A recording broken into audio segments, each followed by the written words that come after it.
उपचुनावों में प्रचार प्रसार जोरों शोरों से हो रहा है और इसी कड़ी में आजम खान ने रामपुर में जनसभा की है और अपने करीबी के लिए समर्थन की अपील की है। जनता के बीच में जाकर के वो भावुक भी हुए और उन्होंने बहुत सी बातें कही है अपने संबोधन में और पार्टी प्रत्याशी आसिम रजा के लिए वोट की अपील भी की है। लेकिन आजम खान का एक बयान विवाद खड़ा कर देगा। दरअसल आजम खान ने यह कहा है कि जो मेरे साथ हुआ, अगर मैंने 4 सरकारों में रहते हुए दूसरों के साथ किया होता तो तुम्हारे बच्चे बाहर आने से पहले बोलते कि आजम खान से पूछो बाहर आना है या नहीं। जो आज तुम्हारे और हमारे साथ हुआ है, 4 सरकारों में अगर मैंने ऐसा किया होता तो बच्चों तुम्हारी मुस्कुराहटों की कसम खाकर कहता हूं, बच्चा मां के पेट से पैदा होने से पहले ये पूछता कि पूछ लो आजम खान से बाहर निकलना भी नहीं आता।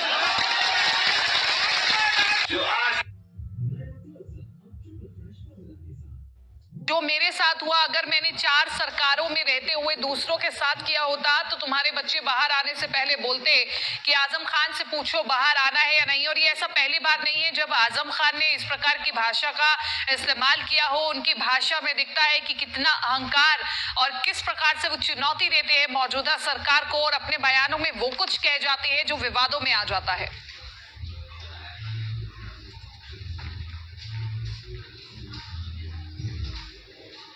चलिए अब आपको दिखाते हैं कि आजम खान के इस बयान के बाद क्या कुछ प्रतिक्रियाएं आ रही हैं। सपा की ओर से किस तरह से बचाव किया गया, बीजेपी की ओर से क्या पलटवार किया गया। देखिए, जब पिछला लोकसभा चुनाव था तो भारतीय जनता पार्टी ने समाजवादी पार्टी की जो गढ़ थे उनको ढहा दिया, चाहे वो आजमगढ़ हो और चाहे आजम का गढ़ रामपुर हो। अब आजम खान परेशान हो रहे हैं क्योंकि विधानसभा चुनाव है। उनकी पूरी हनक जो वो जिस इलाके को अपना गढ़ कहते थे वो उनके हाथ से निकलता दिख रहा है। उनके अपने साथी उनका साथ छोड़ रहे हैं। वहाँ की जो नवाब फैमिली है वो भारतीय जनता पार्टी के साथ खड़ी है। उनका जो करप्शन है, उनका जो भ्रष्टाचार है वो भर के सामने आ गया है। तो कुल मिला के रामपुर की जनता अब आजम खान के साथ नहीं है, इसीलिए वो उलझुल बयान दे रहे हैं। मुझे लगता है कि चुनाव आने दीजिए, एक बार फिर से हम रामपुर में शानदार जीत हासिल करने जा रहे हैं और जो सारी हनक है आजम खान की वो खत्म होने जा रही है। कि माननीय आजम साहब के साथ जिस तरीके से जुल्म और ज़्यादती उत्तर प्रदेश में हुई है वो किसी से छुपी नहीं है।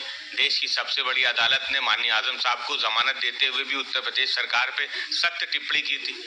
जहाँ तक माननीय आजम साहब के बयान का सवाल है, उनके शब्दों का चयन भले गलत हो सकता है लेकिन उनकी भावना गलत नहीं थी। वो जो कहना चाहते थे कि उत्तर प्रदेश की सरकार में जुल्म हो रहे हैं, ज़्यादती हो रहे हैं, हम समझते हैं कि शब्दों का जो शब्द हैं वो जरूर गलत हो सकते हैं लेकिन उनकी भावना गलत नहीं। फहीम खान हमारे से ज्यादा जानकारी के साथ बने हुए हैं। फहीम, आजम खान ने इससे पहले भी कई बार दिखाया है कि वो अपने बयानों में कुछ भी कह जाते हैं और एक बार फिर से उन्होंने ऐसा कुछ कह दिया कि वो विवादों में आ गए हैं और जिसका स्टैंड अभी भी समाजवादी पार्टी ले रही है। तो क्या रामपुर में समाजवादी पार्टी का आजम खान का साथ देना महंगा नहीं पड़ सकता इस बयान के पीछे?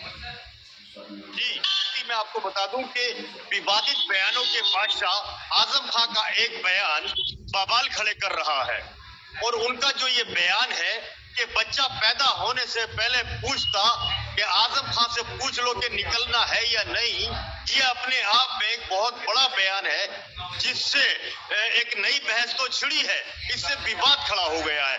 आजम खान ने केवल यही एक बयान नहीं दिया है बल्कि इसके अलावा भी बहुत सारे विवादित बयान दिए हैं जिनकी फहरिस्त बहुत लंबी हो चली है। आजम खान धीरे धीरे अपनी उसी रो में वापस आ रहे हैं जिस रो में वो अपनी स्पीच दिया करते हैं और लोगों से भावनात्मक अपील करके इस तरह की स्पीच दिया करते हैं। जो लोग उन्हें छोड़कर गए हैं उनके लिए भी उन्होंने ये कहा है कि 35 साल बाद जो छोड़कर मुझे गए, अगर मुझे पता होता कि वो छोड़ के जाएंगे तो मैं उन्हें इस लायक छोड़ता ही नहीं कि वो मुझे छोड़कर जाते। तो सीधी तरह से धमकियां और सीधी तरह से जो विवादित बयान है वो उनके शुरू हो चुके हैं। चुनाव के चंद दिन बाकी हैं लेकिन आजम खान ने पूरी एड़ी चोटी का जोर लगा दिया है और आजम खान समाजवादी पार्टी के और नेताओं को आने से पहले ही खुद मोर्चा संभाले हुए हैं और लगातार विवादित बयान देकर सुर्खियां बटोर रहे हैं। और उनकी यही कला हमेशा कीर्ति रही है कि वो इस तरह के बयान देते हैं और ऐसे बयान देने के बाद वो लोगों का आकर्षण चुरा लेते हैं और वो लाइमलाइट में बने रहते हैं और हेडलाइन उनके नाम हो जाती है। तो यही वजह है कि रामपुर के अंदर आजम खान सरकार के पूरी फौज के मंत्री यहाँ मौजूद हैं। भारतीय जनता पार्टी ने इसे अपनी प्रतिष्ठा का सवाल बना रखा है और दो डिप्टी सीएम लगातार यहाँ डटे हुए हैं।